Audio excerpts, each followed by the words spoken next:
Hello नमस्कार साथियों। जैसा कि हम सभी जान रहे हैं बीपीएससी शिक्षक भर्ती 2023 का जो है लगभग जितनी भी जानकारी है सब इसी वीडियो के माध्यम से आपको दी जा रही है। तो एक बार फिर से एक नई ब्रेकिंग न्यूज़ निकल के आई है जो रिक्ति को लेकर है। जैसे पिछले हम लोगों ने देखा था 6 से 8 के शिक्षकों की रिक्ति जो है वो सरकार द्वारा 1745 जारी की गई थी और उसको भी रोक लिया गया था क्योंकि 1 to 5 के नियोजित शिक्षकों को उसे प्रमोशन देने की बात कही जा रही है। और एक बार फिर से रिक्ति घटने के संबंध में एक पत्र जारी हुआ कि उसकी समीक्षा करने के बाद भी हो सकता है आवेदन जो 15 जून से होना है वो बढ़ने की संभावना भी दिख रहे साथियों। तो क्या कुछ है आज के इस वीडियो में देखेंगे। इसी संबंध में एक पत्र भी जारी हुआ है तो देखते हैं क्या कुछ पत्र में कहा गया है। तो जो भी साथी चैनल पर नए जरूर सब्सक्राइब कर ले। आइए देखते हैं।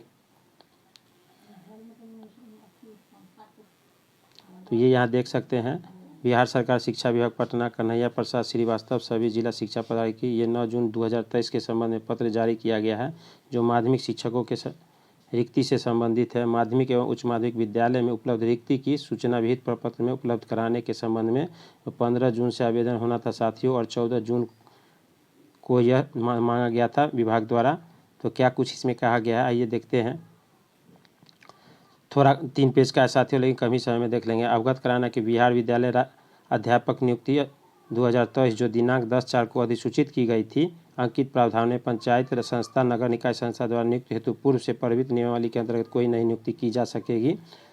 तो इसी के संबंध में छठे चरण के नियोजन के लिए निर्धारित विज्ञप्ति रिक्ति अंतर्गत अवशेष रिक्त पद को जोड़ते हुए उपलब्ध रिक्त पद की गणना कर निदेशालय को उपलब्ध कराने का पत्र पिछले दिया गया था। और जिले में प्राप्त रिक्ति विवरणी के परीक्षण के उपरांत कतिपय जिलों में रिक्ति की गणना में नियुक्ति में त्रुटि हुई है।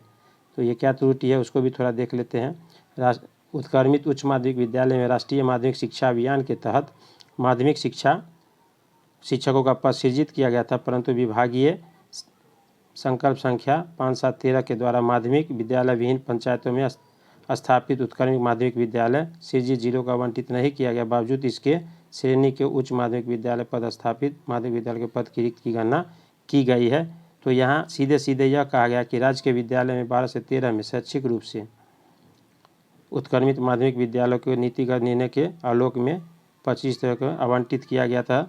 तो सीधे शब्दों में कहा जाए तो जिस तरह 6 to 8 के शिक्षकों को नई रिक्ति दी गई है 1 to 5 वाले को प्रमोशन दिया जाएगा उसी तरह माध्यमिक शिक्षक जो 9 से 10 के हैं उन्हीं को 12 वाले में उच्चतर माध्यमिक वाले में प्रमोशन देने की बात इस पत्र के माध्यम से की जा रही है। तो हो सकती है इसी संबंध में रिक्ति घट सके।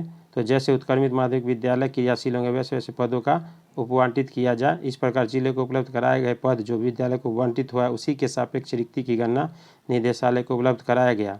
जिस पर विद्यालय के शिक्षक जैसे जो विद्यालय आवंटित नहीं गए की रिक्ति गणना नहीं किया गया है उसी के संबंध में 7/7/12 के द्वारा माध्यमिक शिक्षकों का रिक्ति की जानी है। बिहार नगर निकाय माध्यमिक और उच्च माध्यमिक सेवा शर्त 2020 की जो नियमावली थी उसके अंतर्गत 50% पदों पर माध्यमिक शिक्षकों को प्रोन्नति दिया जाना है। तो ये यहाँ साथियों क्लियर हो गया। तो जो +2 के शिक्षक बनने की योग्यता रखते हैं उसके संबंध में हो सकता है कि उनकी रिक्ति घट जाए। तो यही दिया गया कि 50% माध्यमिक शिक्षक को प्रोन्नति दिया जाना। इस प्रकार की रिक्ति गणना में प्रोन्नति हेतु अपेक्षित पदों की गणना नहीं की जानी थी जिसका ध्यान जिलों द्वारा नहीं रखा गया है। तो यही आधार बन रहा है साथियों कि पूर्व से किए गए नियुक्त सभी माननीय न्यायालय में है आरक्षण में जो है प्रमोशन में आरक्षण का प्रावधान है इसीलिए पटना में ये मामला लंबित है और इसी के लिए जो है रिक्ति को रोके जाने के संबंध में फिर से पुनः रिक्ति की मांग की गई है कि आप प्रमोशन के लिए जो रिक्त है उसको रोकते हुए तो प्रमंडलीय संवर्ग के माध्यमिक शिक्षक मरणशील घोषित है इसके प्रत्येक 31 दिसंबर में उपलब्ध किया। रिक्ति की गणना माध्यमिक शिक्षक 31/12/22 तक थी जिला से प्राप्त हुआ है और इन्हीं प्रमोशन के संबंध में जो है माध्यमिक विद्यालय प्रोजेक्ट +2 के व्याख्या की रिक्ति गणना नहीं की जानी उपेक्षित थी। तो ये उपेक्षा किया गया था कि +2 के व्याख्या के पद पर सापेक्ष उपलब्ध रिक्ति गणना नहीं की जाती। अंकनीय की विभागीय आदेश संख्या 65 एवं के द्वारा 9-10 वर्ग एवं यहाँ देख सकते हैं 11-12 के विद्यालय अध्यापक के आवंटित पद नवसृजित पद हैं जो पूर्व से जिलों में उपलब्ध कराए गए पद से सर्वथा भिन्न है। अतः समीक्षा उपरांत निर्देश दिया जाता है कि पूर्व में उपलब्ध कराए गए रिक्ति विवरण की जांच कर कंडिका 3 में उद्गत तथ्यों को ध्यान में रखकर की जाए और विहित प्रक्रिया 14/6 तक मतलब आज तक सुनिश्चित किया जाए। तो ये यहाँ देख सकते हैं एक फॉर्मेट भी जारी किया गया है और इसी में मांग की गई है। और ये कन्हैया प्रसाद निदेशक माध्यमिक शिक्षा के तो इन्हीं के द्वारा तो यही जानकारी थी कि रिक्ति घटने की पूरी संभावना है। तो आगे भी इसी तरह का जानकारी आपको समय मिलता रहेगा साथियों। तो बहुत सारे साथी से रिक्वेस्ट है कि अभी भी चैनल पर नहीं तो ज़रूर सब्सक्राइब कर ले और वीडियो पसंद आए तो शेयर कर दे। तब तक के लिए धन्यवाद। मिलते हैं नेक्स्ट वीडियो में।